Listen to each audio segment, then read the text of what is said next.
get here. Welcome back to CWM and University, and today we're going to go inside the classroom and interview real people with real experiences. Come on. Yeah, you. Come on. I said come on. Welcome back to Inside the Classroom, and today we have Coley, which is a clinical director. How are you doing today? I'm good. How are you? Doing pretty good. We want to get to know some things about Coley and how her job relates back to the classroom inside of a regular educational setting. Tell us a little bit more about your background and how you came involved with working with students. I got my bachelor's degree from the University of Southern Mississippi, which is in Child and Family Studies. So that's where I kind of learned about how child care starts to work, how children start to develop, and then like the family dynamic of all of that. And then from there, I did some practicum placements, and I ended up going into a like family navigator type role where I was shadowing someone who would kind of help people once they got their diagnosis of autism. So then I was like, what happens? Curiosity. I was like, what happens after they get their diagnosis? Like, how do you help them? How do they manage it? What are the resources for that? And then I stumbled upon applied behavior analysis. From there, I went into Florida Institute of Technology, and I got my master's degree in applied behavior analysis. When you went to school, you started seeing the families, how they're involved in it, but then was curious about what happens to the student after they're diagnosed. Yep. Like who's there for them, who's their support. Yeah. And so they took you down a rabbit hole to get to where you are now. Yes, a very deep rabbit hole. Coley, you are relatively young, but you said that you're a clinical director. So how did you get there so fast to being a clinical director? Like from the beginning? How did you get after college? Where did you go? And what was your steps to become the clinical director? After undergrad, I ended up working at a preschool for the YMCA. Yeah. Yes. So I worked there for a while. And while I was waiting to get into grad school, I got into grad school. While in grad school, I worked as a registered behavioral technician. So that is the very bottom layer. I don't like to say it that way because they are the most important piece of what we do. Without them, the field would not be what it is. There would be no growth. There would be no me. There would be no clinical director. There would be no nothing. Okay. They are the boots on the ground people for us. I started there. I was the one implementing everything. I was the one that was kind of getting the brunt of all the behaviors, all of that stuff. I was also in school at the time to become a BCBA, to become the board certified behavior analyst, the one that actually does all of the programs and does the parent trainings and all of that stuff. Okay. I did that for 5 years. And then going into my 6th year, so current, I moved up in my current company, and now I am the clinical director there. So a very long journey. I've been in this field doing a BCBA role for almost 6 years, but I was a RBT for 2. I've been in the field for 8 years. But before that, I worked at a preschool. Before the preschool, I worked at just a summer camp. So kids were always in my path. I just didn't know what that would look like. So you just kept going until you figured it out. You know that you wanted to work with children, but exactly how you were going to do that, had no idea. You was figuring it out. Yep. It led you all the way up to this clinical where I'm at right now. Yes.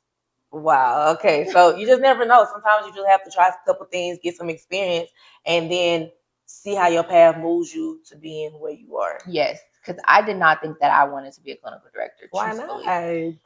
It's a lot of responsibility. You're a big dog director. You're a big dog. You don't need a big dog. No. Stepping into that role was a bit intimidating because you are the person that everyone looks to now. Before I still have somebody that I can look to. I have people above me, but I never thought that I'd be the person that everyone in that space I got a question. I need help. I need to see how I figure this out. Coley is my person. Yes. Wow. And I did not think that I would be that person. I always thought that I would just be the person underneath them. You was thinking too small. Think big. Think big. And then me thinking too small actually pushed me into this spot.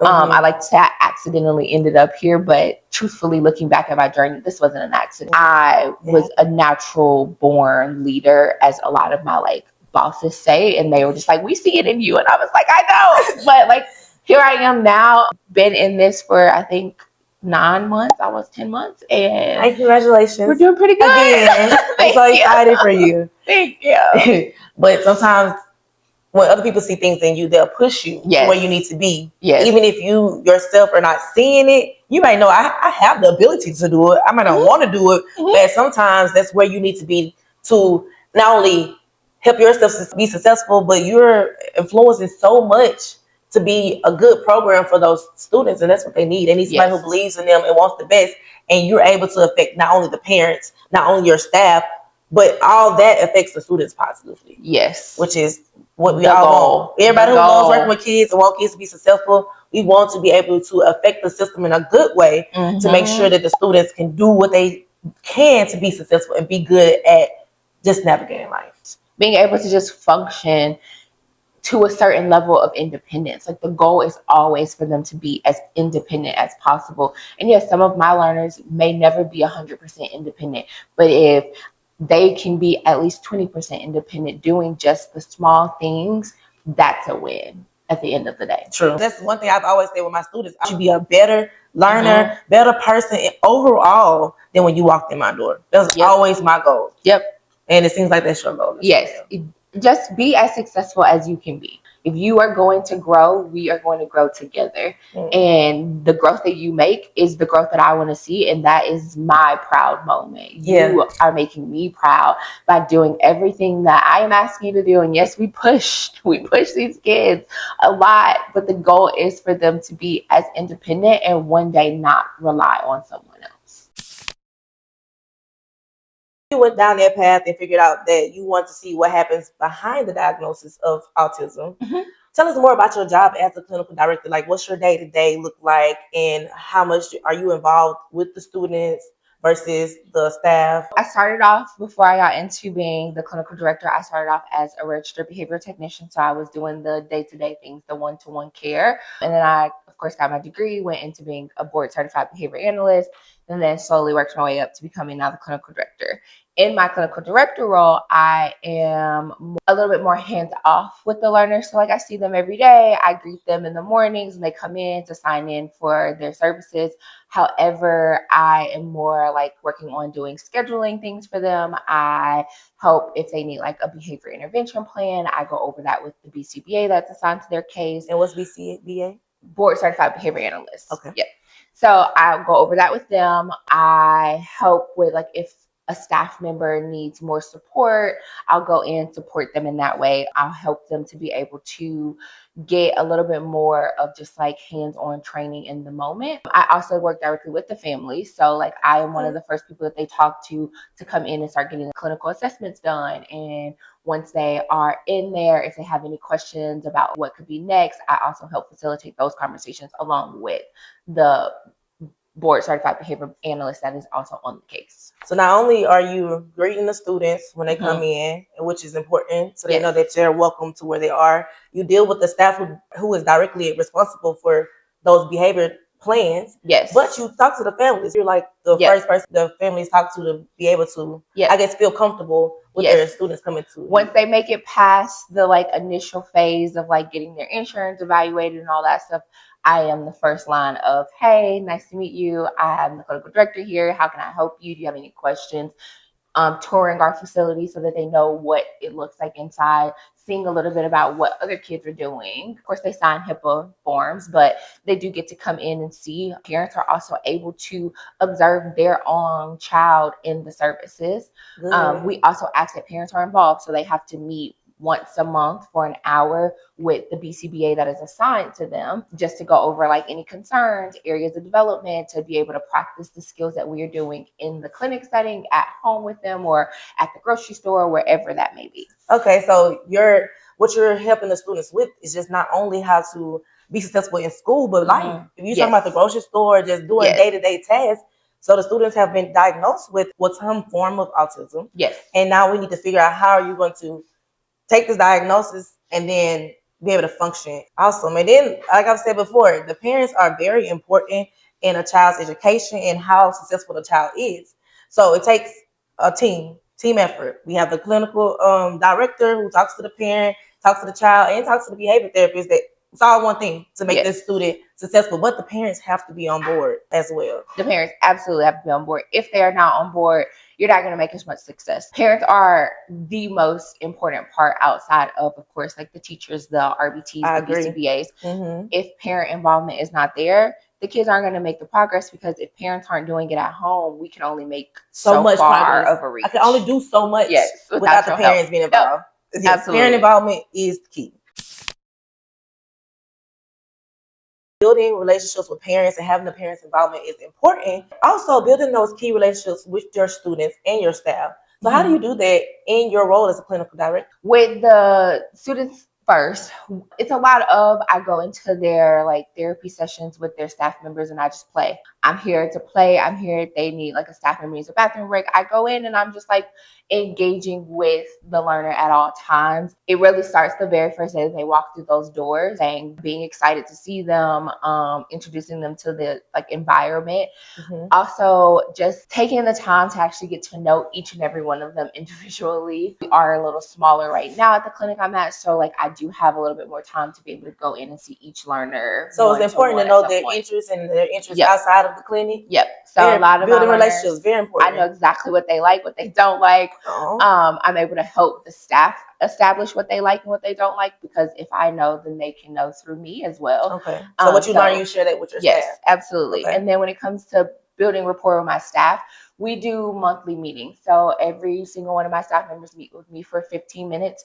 And that is a time for us to talk about any and everything they want to talk about. Their growth paths, where they're at, how they're feeling about the current like clients that they're working with. They feel like they're struggling with something. If they feel they need more support, more supervision time, any of those things, they come in and they talk to me every single month for 15 minutes. So once a month I can meet with the director and let her know if I'm struggling with something, so she can help me. And I'm listening. Maybe you do something you need to talk about. I'm showing you that I care. You are important to me. Yes. I like that. Yes. I like that.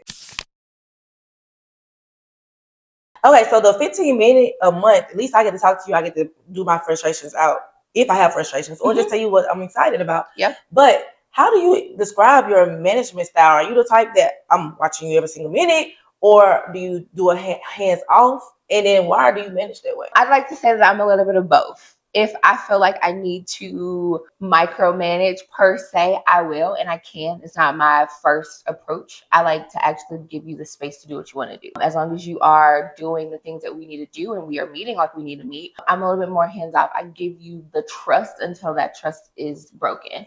I think that it's important to let people do the job that they were hired to do without someone constantly breathing down your neck. Hey, are you doing this? Are you doing this? Are you doing this? And that comes from a variety of styles of bosses that I've had.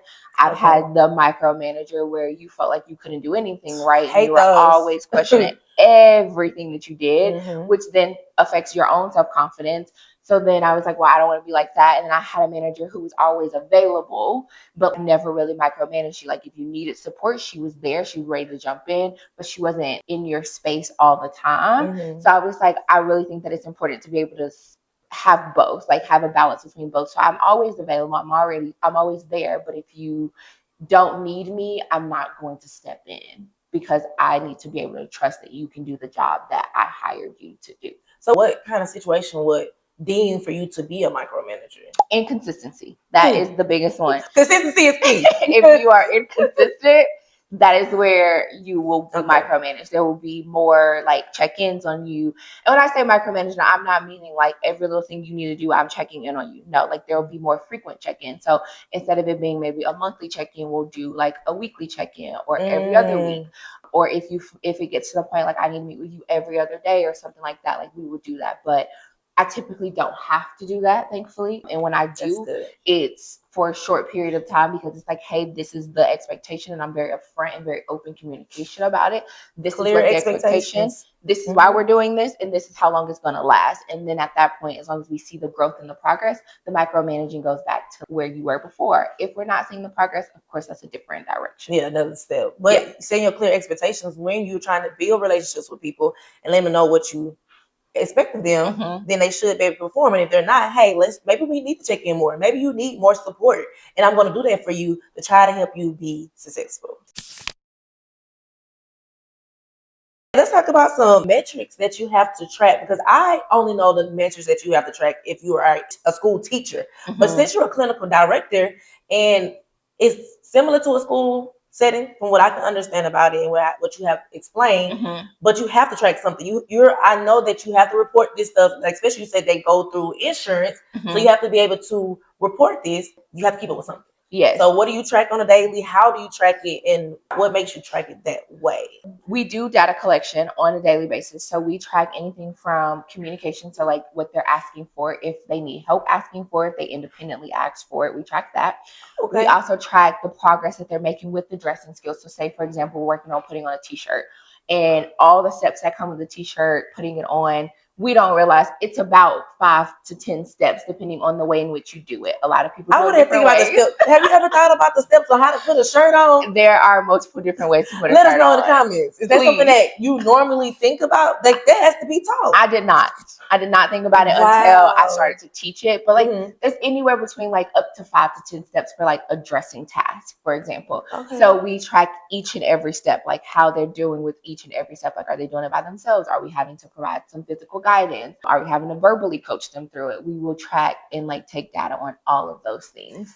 Is it like a Google spreadsheet? Y'all doing an iPad? Y'all paper pencil? What y'all use? Everyone does it different, but a lot of us are now using electronic like medical records systems. So we use Central Reach, which is essentially where we can put everything into one place. The parents have a portal so they can see everything. Awesome. And then the staff also have access to that portal as well, where they're able to put in information.